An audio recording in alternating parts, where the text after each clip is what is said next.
Balanandam YouTube ఛానల్కి స్వాగతం. ఈ వీడియోలో 5వ తరగతి తెలుగు సాధన 3వ పాఠం కొండవాగు సాధన పత్రాల గురించి వివరించడం జరుగుతుంది. This is Suryaprakash and this video is created for teachers and parents as a resource. Please do subscribe my channel. సాధన పత్రం 1, చదవడం వ్యక్తపరచడం. కింది పేరా ధారాళంగా చదవండి. వ్యక్తుల పేర్ల కింద గీత గీయండి. ఈ పేరాలో ఉన్నటువంటి వ్యక్తుల పేర్ల కింద గీత గీయాల్సి ఉంటుంది. వెంకట్, రహీం, డేవిడ్, రామం, సూర్య, రామం. తర్వాత పేరాలో ప్రశ్నార్థకం గుర్తుతో ఉన్న వాక్యాలను రాయండి. నువ్వు మన స్నేహితులు రహీం, డేవిడ్ ఎలా ఉన్నారు? అక్కడ కూర్చున్నంతసేపు ఆ వాగు ఎక్కడ పుట్టింది?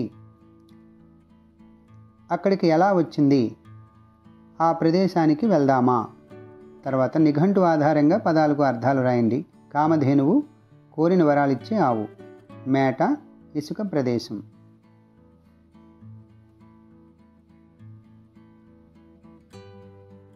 తర్వాత పై పేర ఆధారంగా కింది ప్రశ్నలకు సమాధానం రాయండి. ఊరి వాళ్ళు దేనిని కామధేనువుగా భావిస్తారు? జవాబు: ఊరి వాళ్ళు ఓటవాగుని కామధేనువుగా భావిస్తారు. కొండవాగు ఎలా పారుతుంది? జవాబు: కొండవాగు బిలబిలమంటూ పారుతుంది. తర్వాత గీతల్లో అందంగా రాయండి. కొండవాగు అంటే మాకెంతో ఇష్టం. గీతల్లో అందంగా రాయాల్సి ఉంటుంది. తర్వాత సాధన పత్రం 2, కింది పేరా ధారాళంగా చదవండి. బుసబుస వంటి అనుకరణ పదాల కింద గీత గీయండి. బుసబుస, తలతల, బిలబిల.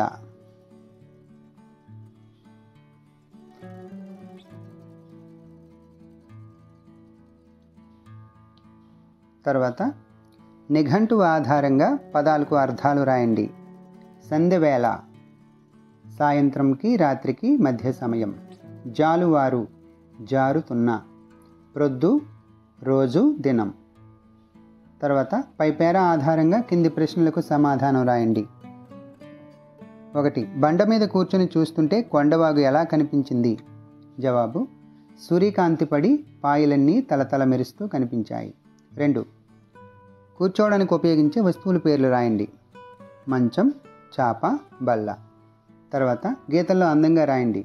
కొండవాగు పాయలు పాము నడకలు నడుస్తున్నాయి. దీనిని గీతల్లో అందంగా రాయాల్సి ఉంటుంది. తర్వాత సాధన పత్రం 3, కింది పేరా ధారాళంగా చదవండి. అచ్చు అక్షరాలతో మొదలయ్యే పదాలకు 0 చుట్టండి. ఈ పేరాలో ఉన్నటువంటి అచ్చు అక్షరాలతో మొదలయ్యేటటువంటి పదాలకు 0 చుట్టాల్సి ఉంటుంది.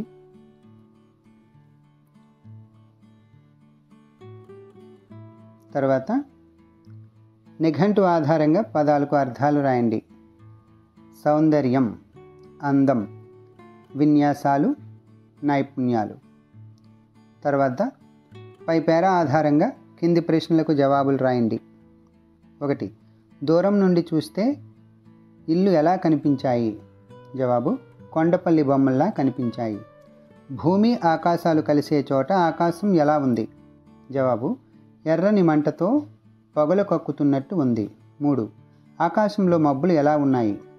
జవాబు: ఒకదాని మీద ఒకటి పడి దొర్లుతూ రకరకాల విన్యాసాలు చేస్తున్నాయి. తర్వాత దిక్కుల పేర్లు: తూర్పు, పడమర, ఉత్తర, దక్షిణ. తర్వాత గీతల్లో అందంగా రాయండి. ప్రకృతి ఎప్పుడూ అందంగా ఉంటుంది.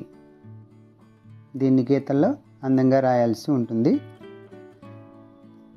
తర్వాత సాధన పత్రం 4, కింది పేరా ధారాళంగా చదవండి. 0 ఉన్న పదాల కింద గీత గీయండి. ఉండగానే, చీకటి పడడం, ప్రారంభించింది, రామం, పాడుతుంటే, తాళం, బండ, ఇదంతా, బాగుందిరా, అదంతా. ఇలా 0 ఉన్న పదాల కింద గీత గీయాల్సి ఉంటుంది. తర్వాత నిఘంటు ఆధారంగా పదాలకు అర్థాలు రాయండి. ప్రారంభం, మొదలు, అద్భుతం, లేఖ, ఉత్తరం. తర్వాత పై లేఖను ఎవరు రాశారు? పై లేఖను జావేద్ రాశాడు. తర్వాత నీకు చాలా బాగుందని అనిపించిన 2 వస్తువులు లేదా ప్రాంతాల పేర్లు రాయండి. మా బడి, మా ఊరు. తర్వాత గీతల్లో అందంగా రాయండి. ప్రకృతిలో ప్రతి శబ్దం అద్భుతమైనదే. దీన్ని గీతల్లో అందంగా రాయాల్సి ఉంటుంది.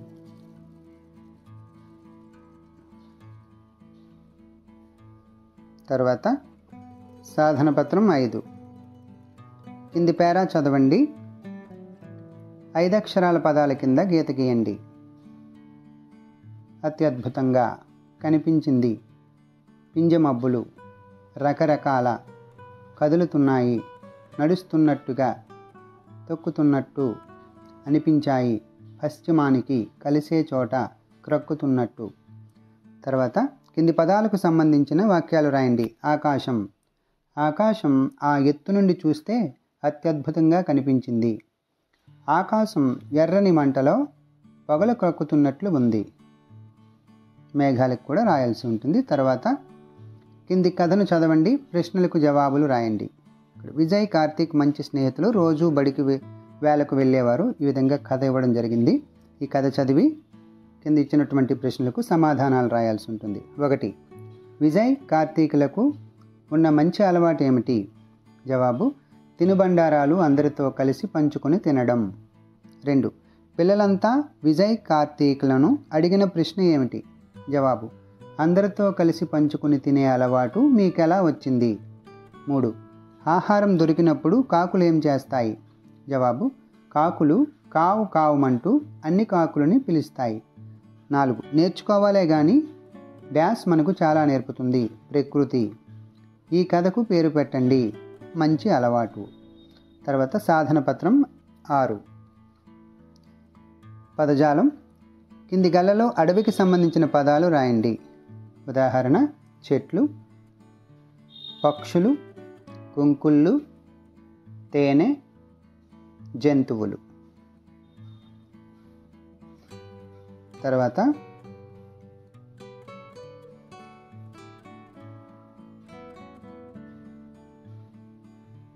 కింది వాక్యాలలో గీత గీసిన పదాలకు అర్థాలు రాయండి. ఆ అర్థంతో వాక్యాన్ని తిరిగి రాయండి. ఉదాహరణ: ఆకాశంలో మేఘాలు గబగబా కదులుతున్నాయి. గబగబా అంటే అర్థం వేగంగా. ఆకాశంలో మేఘాలు వేగంగా కదులుతున్నాయి. 1.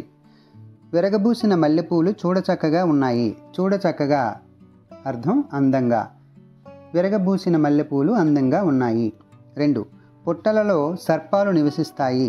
సర్పాలు అర్థం పాములు. పుట్టలలో పాములు నివసిస్తాయి. 3. పర్వతాల నుండి జలపాతాలు కిందికి పారుతున్నాయి. పర్వతాలు అర్థం పెద్ద కొండలు. పెద్ద కొండల నుండి జలపాతాలు కిందికి పారుతున్నాయి. తర్వాత సూర్యకాంతికి తామరాకుపై నీటి బిందువులు ధగధగా మెరుస్తున్నాయి. ఈ విధంగా రాయాల్సి ఉంటుంది. తర్వాత సాధన పత్రం 7.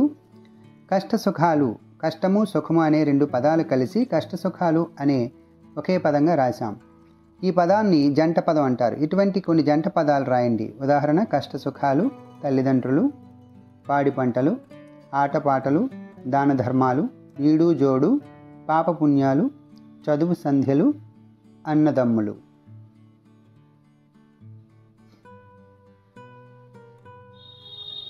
తర్వాత కింది పదాలు చదవండి. సరళ పదాలు, ఒత్తు పదాలు విడివిడిగా పట్టికలో రాయండి. మేఘాలు, చందమామ, పూలు, ఇంద్రధనస్సు, సముద్రం, అడవి, మంచు, చెట్లు, పక్షులు, వర్షాలు, జంతువులు, కొండలు. ఇందులో సరళ పదాలు. సరళ పదాలు అంటే ద్విత్వాక్షర పదాలు, సంయుక్తాక్షర పదాలు కానటువంటివి ఇక్కడ రాయాల్సి ఉంటుంది. మేఘాలు, చందమామ, పూలు, అడవి, మంచు, జంతువులు, కొండలు. ఇందులో గుణంతాక్షర పదాలు కూడా ఉన్నాయి. ఒత్తులు లేవు కాబట్టి ఇవి రాయాల్సి ఉంటుంది. తర్వాత ఒత్తు పదాలు: ఇంద్రధనస్సు, సముద్రం, చెట్లు, పక్షులు, వర్షాలు.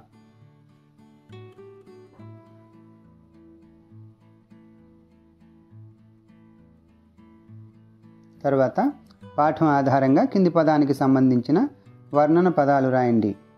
ఆకాశం, మరింత అందంగా, ఆకాశం అత్యద్భుతంగా, ఆకాశం నీలంగా, ఆకాశం పగగక్కుతున్నట్టుగా.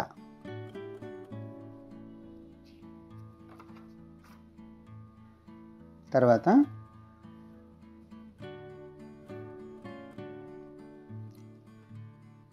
సాధన పత్రం 8.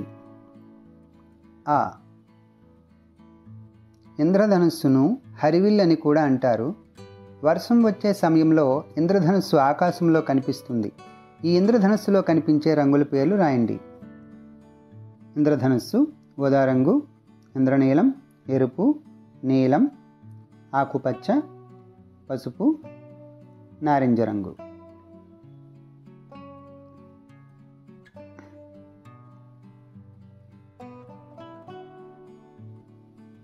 తర్వాత కింది ఆధారాలతో పట్టిక పూరించండి. అడ్డం, నిలువు. 1 అడ్డం కొండకు మరొక పేరు. 2 చేపలు పట్టుకుని తినే తెల్లని పక్షి. 3 ఒక తీయని పండు. 4 గుడిలో బడిలో కొట్టేది. నిలువు గాలిలో ఎగిరేది, తక్కువ మందిని ఇలా అంటారు, నదులన్నీ దీనిలో కలుస్తాయి, అన్నం వార్చితే వచ్చేది. ఇప్పుడు వీటికి ఇక్కడ ఉన్నటువంటి గడుల్లో రాయాల్సి ఉంటుంది. 1 కొండకు మరో పేరు పర్వతం. చేపలు పట్టుకుని తినే తెల్లని పక్షి కొంగ. తర్వాత ఒక తీయని పండు సపోటా. గుడిలో బడిలో కొట్టేది గంట. ఈ విధంగా రాయాల్సి ఉంటుంది. తర్వాత సాధన పత్రం 9. స్వీయ రచన. నీటి బొగ్గ దగ్గర నుండి పాయలు ఎలా వస్తున్నాయి? జవాబు: నీటి బొగ్గ దగ్గర నుండి వచ్చే పాయలలో కొన్ని పారుతున్నాయి, కొన్ని నృత్యం చేస్తున్నాయి, కొన్ని పాము నడకలు నడుస్తున్నాయి, కొన్ని బొసబొస పొంగుతూ వస్తున్నాయి. 2వ ప్రశ్న, కొండపై నుండి చూస్తుంటే ఊరు ఎలా కనిపిస్తుంది? జవాబు: ఊరి పరిసరాలు వివిధ రంగులతో తయారు చేసిన దేశపటంలా కనిపిస్తుంది. కాలిదారులు, వాగులు, రోడ్లు గీతల్లా కనిపిస్తున్నాయి. ఇళ్ళన్నీ కొండపల్లి బొమ్మల్లా కనిపిస్తున్నాయి. 3వ ప్రశ్న, ఆకాశంలో మేఘాలు ఎలా కనిపిస్తున్నాయి? జవాబు: ఆకాశంలో మేఘాలు ఒత్తుగా కదులుతున్నాయి. కొన్ని మేఘాలు ఏనుగుల బారులు తీసి వరుసగా నడుస్తున్నట్టు, కొన్ని మేఘాలు కదం తొక్కుతున్నట్టు కనిపించాయి. తర్వాత మీకు నచ్చిన ప్రదేశం గురించి మీ మిత్రునికి లేఖ రాయండి. లేఖ. ఇక్కడ మీకు నచ్చినటువంటి మిత్రుడికి ఈ లేఖ రాయాల్సి ఉంటుంది. ప్రియమైన అజిత్, నేను వేసవి సెలవులలో మా కుటుంబంతో విశాఖపట్నం వెళ్ళాను. అక్కడ బీచ్కి వెళ్ళాము, సముద్రంలో స్నానం చేశాము, గుర్రంపై ఎక్కి తిరిగాను, పక్కనే ఉన్న వాడరేవుకు వెళ్ళాము, అక్కడ పెద్ద పెద్ద వాడలను చూశాను. తరువాత కైలాసగిరికి వెళ్ళాము. అక్కడి నుండి చూస్తే విశాఖపట్నం ఎంతో అందంగా కనిపిస్తుంది. తర్వాత సెలవుల్లో నీవు చూసిన ప్రదేశం గురించి నాకు తెలుపగలవు. ఇట్లు నీ మిత్రుడు. ఇక్కడ విద్యార్థుల పేరు రాయాల్సి ఉంటుంది. హర్ష.